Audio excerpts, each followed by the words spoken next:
تخيل معايا كده انك نزلت صورة وبدأت بعدها تراقب 10 لايك، 20 لايك، 50 لايك، 100 لايك، وبدون ما تحس مزاجك بدأ يتغير مع كل رقم بيزيد.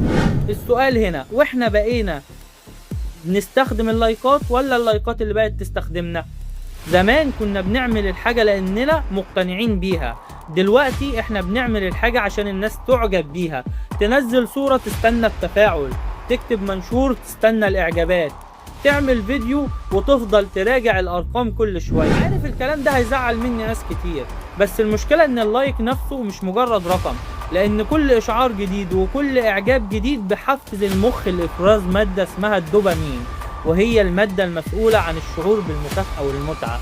عشان كده ساعات تلاقي نفسك فاتح تطبيق مش عشان ترد على حد، لكن عشان تشوف المنشور وصل كام لايك. ومع الوقت بعض الناس بدأت تربط قيمتها الشخصية بالأرقام، لو التفاعل عالي يبقى أنا ناجح، لو التفاعل قليل يبقى أنا فشلت. مع ان الحياة مختلفة تماما وعن تجربة شخصية، لان فيه منشورات مفيدة جدا وما خدتش حقها، وفي محتوى تافه حقق ملايين المشاهدات. الارقام بتقيس الانتشار لكن مش دايما بتقيس القيمة. والخطر الاكبر ان بعض الناس بدأت تغير شخصيتها وتغير افكارها وتغير محتواها، مش عشان مقتنعة لكن عشان تحقق تفاعل اكبر.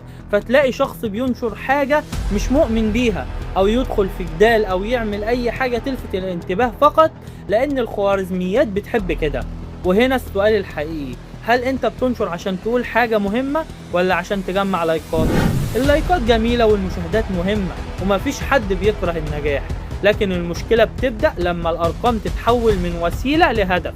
وفي النهاية خلي اللايك يقيس وصول رسالتك، ما تخليش اللايك يقيس قيمتك. هستنى اراكم في التعليقات، وما تنسوش تشاركوا الفيديو عشان غيركم يستفيد، واستنونا في فيديو جديد.